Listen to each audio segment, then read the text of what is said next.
कैसे हो दोस्तों, welcome back to another video. आज के वीडियो में हम आपको लाएं ओरछा के राम राजा मंदिर में। तो चलिए बिना किसी देरी करते हुए वीडियो की शुरुआत करते हैं, जिसमें ओरछा के लोकल गाइड हमें बताएंगे इस मंदिर के इतिहास के बारे में। ये विशाल मंदिर जो हम देख रहे हैं, ये मुख्य रूप से श्री राम जी को विराजमान होना था। वर्तमान में राम जी इस मंदिर में विराजमान है, जो आपको दिखाई पड़ता है। तो बड़ा सुंदर सा ये भव्य मंदिर बन रहा था। अब इसके पीछे कहानी जो है वो आपको हम अंदर चल के बताते हैं कि क्यों यहाँ राम को राजा माना जाता है और किसने ये मंदिर बनाया और राम जी यहाँ क्यों विराजमान नहीं हुए, इसके हम अंदर चल के आपको बताते हैं। हाँ, तो मैंने सुबह आपको बताया था, यदि आपको स्मरण हो, ये खिड़की जो हमको सामने दिखाई दे रही है वो सीधा दर्शन कराने के लिए बनाया गया था। जो स्थान आप गर्भगृह यहाँ देख पा रहे हैं, सुबह मैंने आपको इस चीज़ से अवगत कराया था। तो ये मंदिर है, यहाँ राम जी को जो विराजमान होना था। तो ऐसा है, यही क्यों हो रहा है ऐसा कि राम जी को राजा माना जाए? अयोध्या जी में क्यों नहीं हो रहा है कि वहाँ राम को राजा माना जाए? तो हम इसको पीछे ले चलते हैं। राम जी को राजा बनाने का जो संकल्प लिया गया था, वो लिया गया था महाराज दशरथ के माध्यम से। तो महाराज दशरथ ऐसा विचार कर रहे थे कि राम जी को सिंहासन दें, राजपाट दें।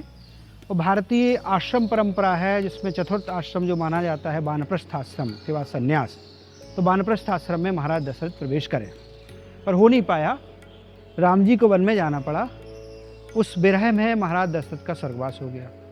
उनने आत्मा का जो संकल्प था राम को राजा देखने का, पूर्ण नहीं हुआ।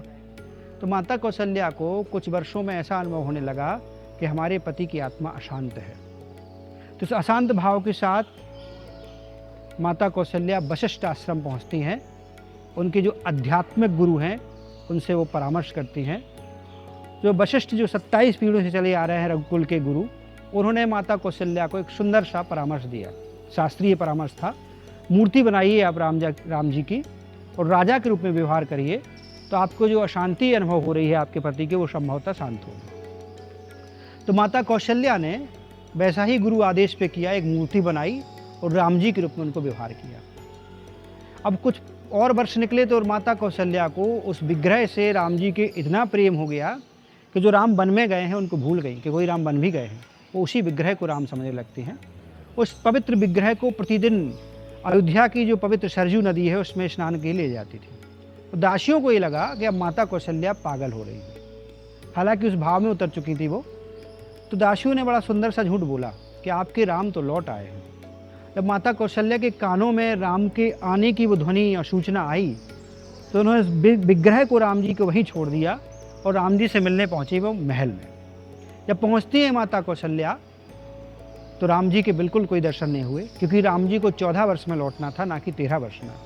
तो माता कौशल्या वहाँ से निराश हुई, घाट के पास पुनः लौटी उस विग्रह को लेने के लिए। विग्रह भी पानी की लहरों में समा जाता है। तो माता कौशल्या रोने लगती है।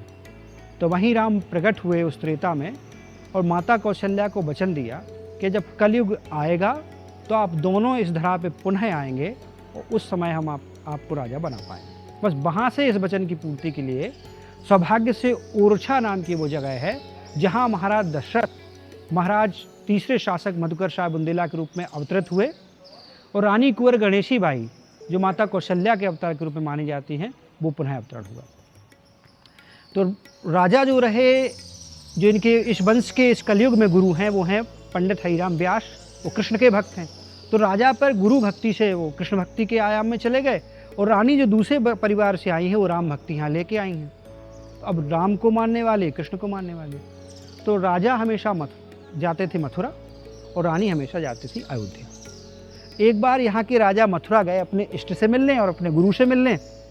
तो मथुरा का जो दरबार बंद था, तो साधु मंडली बाहर गायन कर रही थी। अब इतने बड़े गुरु थे ये, अभी तक आपने संगीत के सम्राट का नाम सुना होगा। आप जैसी यात्रा में वर्णन करते हैं, आप गए थे ग्वालियर, तो तानसेन का आपने देखा होगा। वो तानसेन को संगीत का सम्राट माना जाता है। हाँ जी, पर वो संगीत के देवता का नाम आपने नहीं सुना होगा। कौन है संगीत का देवता? तो वो संगीत का देवता है पंडित हरिराम व्यास। सौभाग्य से उनका जन्म स्थान ओरछा है और इतने मधुर गाने वाले कि तानसेन ने स्वयं उन्हें, तनु पांडे ने उन्हीं से सीखा हुआ है। बाद में गौस बुक कहलाती है कहानी गौस की। मूल ज्ञान इन्हीं से प्राप्त है, शास्त्रीय पूरा ज्ञान। जब वो गाते थे कृष्ण उनके लिए स्वयं मंदिर बनाते थे। आप कल्पना करिए, आज भी व्यास पूरा है, उसमें जाएंगे आप, मिल जाएगा आपको मथुरा वृंदावन में। तो इतने बड़े गुरु का शिष्य राजा स्वयं मधुकर शाह महाराज जब गाना प्रारंभ किया तो भगवान श्री कृष्ण स्वयं मंदिर से बाहर निकले और राजा के साथ रासलीला करते हुआ, इसलिए यहाँ चित्रों में कई बार रासलीला दिखाई पड़ती है। जब कृष्ण नाच रहे हैं राजा के साथ तो देवता देखते हैं, इंद्र और कुबेर पुष्प वर्षा करते हैं। जो पुष्प इनके शरीर से टकराए और जमीन में पड़े वो स्वर्ण पुष्पों में तैयार हुए, परिवर्तित हुए। राजा इन पुष्प वर्ष को लेते हुए, गोल्डन फ्लावर हैं स्वर्ण के, ओरछा नगर वापस लौटे। अपनी पत्नी जो रानी है उन्होंने पुष्प दिखाए, उनको इम्प्रेस किया, देखिए हमारे कृष्ण के दयालु हैं, मात्र गाने से नाचने लगते हैं और पुष्प वर्षा हो जाती है। और आपके राम इतना भजन करती हूँ, इतना कभी नहीं आपको दर्शन देते, तो चलिए देखिए वैभव, आप राम को भूल जाएंगे, अयोध्या भूल जाएंगे।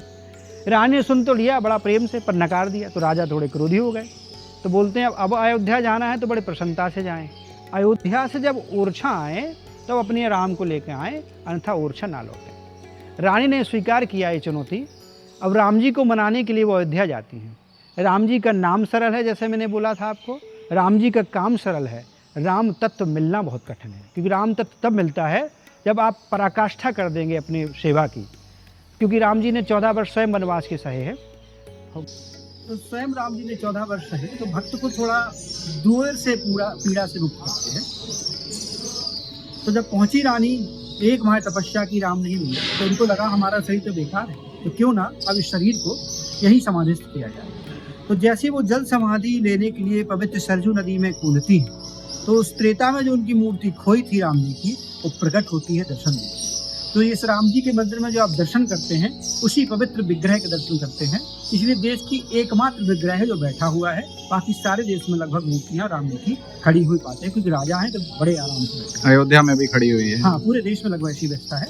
अब राम जी तो मिल गए, दर्शन दिए, पर बात थी अयोध्या से ओरछा आने। तो राम जी से निवेदन किया यहाँ की रानी ने कि केवल दर्शन पर्याप्त नहीं है, हमारे पति तभी हमको स्वीकार करेंगे जब आप हमारे साथ ओरछा चलेंगे। राम जी ने इस बात को स्वीकार किया। अब राम के लिए अयोध्या त्यागना भी बड़ा मुश्किल। तो राम ने त्रेता में अयोध्या त्यागी थी, तो माता कैकेयी के माध्यम से 2 वचन दिए।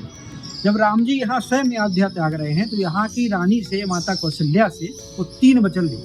तो पहला वचन, अयोध्या से ओरछा तक की यात्रा पैदल होगी और एक विशेष नक्षत्र पुष्य नक्षत्र में होगी। आज ही बुंदेलखंड के लोग पुष्य नक्षत्र में आते हैं। दूसरा वचन, एक बार हमको जहाँ विराजमान कर देंगे वहाँ से पर कभी हम हटाए नहीं जाएंगे। और तीसरा और सबसे महत्वपूर्ण वचन, जिस क्षेत्र में हम जा रहे हैं वहाँ एक ही राजा होंगे, वो हम स्वयं होंगे, इसके अलावा कोई राजा नहीं। तब से लेके आज तक हमारे इस नगर में कोई राजा नहीं रहा। लोकतंत्र आया, नई व्यवस्था आई, तो आज के चीफ मिनिस्टर राजा हैं या फिर आज के गवर्नर राजा हैं। जो भी चीफ मिनिस्टर इस नगर की सीमा में प्रवेश करते हैं, उनकी रेड लाइट हटा दी जाती है। किसी भी चीफ मिनिस्टर, गवर्नर की रेड लाइट आज तक अलाउ नहीं करी गई है, कोई परमिशन नहीं दी जाती। दूसरी चीज, किसी भी चीफ मिनिस्टर को, किसी भी गवर्नर को गन सैल्यूट यहाँ पर नहीं दी जाता है, क्योंकि राम ही उस परंपरा के अधिकारी हैं, बाकी कोई नहीं है। अब तीनों वचन माने, अयोध्या से पैदल यात्रा हुई, 8 महीने 27 दिन लगे ओरछा नगर में आते। इस यात्रा से पहले रानी ने पत्र लिखा राजा को। अब रानी का समय था कटाक्ष करने का, तो बड़ा सुंदर सा कटाक्ष किया उन्होंने अपने राजा पति पर कि हम आ रहे हैं नए राजा के साथ और राम के साथ लौटने वाले हैं, अब आप अपने वानप्रस्थ की तैयारी करिए।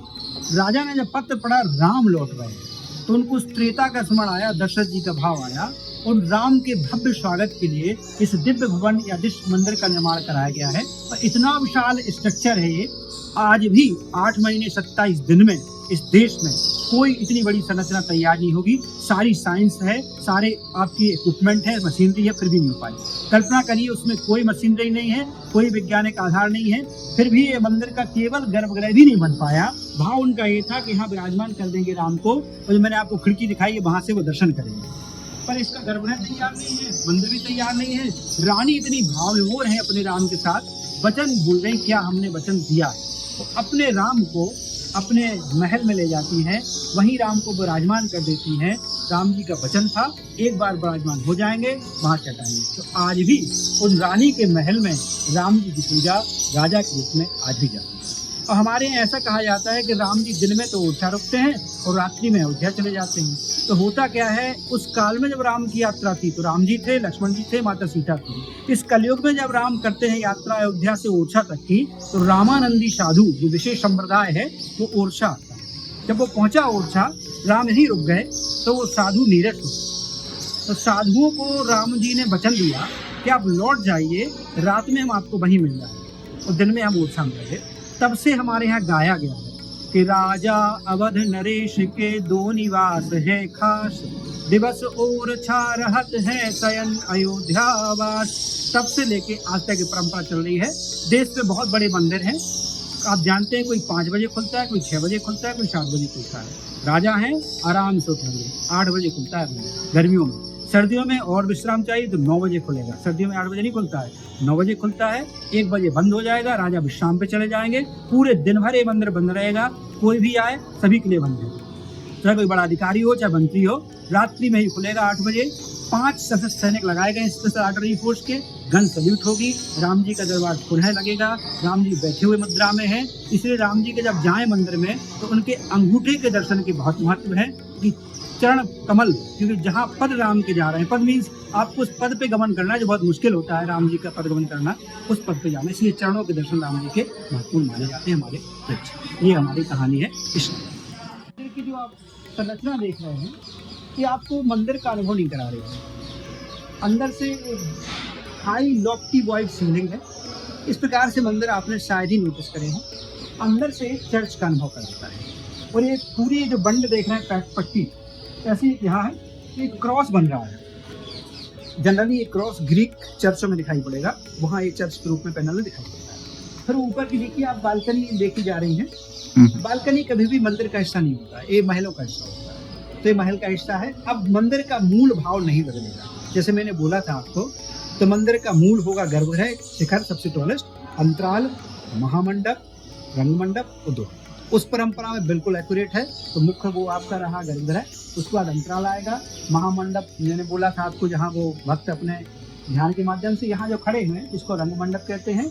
नृत्य के माध्यम से, संगीत के माध्यम से ईश्वर को मनाने का प्रयास। तब राजा सशरीर आते थे और जब भाव से वो गायन करते थे तो जो पुजारी है ऊपर से पुष्प वर्षा करते थे। जो ये बनाई गई आप देख पा रहे हैं खिड़कियों को, तो बड़ा भाव है। और खिड़की आज भी गवाही है भक्त और भगवान के संवाद का, क्योंकि वो खिड़की जो दिखाई जा रही है वो केवल सामान्य नहीं है, वो भक्त और भगवान का संवाद ऐसा है, आज भी वो हो रहा है। वहाँ से भक्त राजा भगवान के आज भी वार्तालाप चलती जा रही है। ऐसा संभवता भाव को अनुभव करते, तो वो इस माध्यम में है। तो बड़ा विशाल स्ट्रक्चर है, 7 मंजिला इसको देखा जा रहा है। फिर से मंदिर की परंपरा में किसी मंदिर के ऊपर नहीं जा सकते, इस मंदिर के ऊपर आज भी आप चल सकते हैं।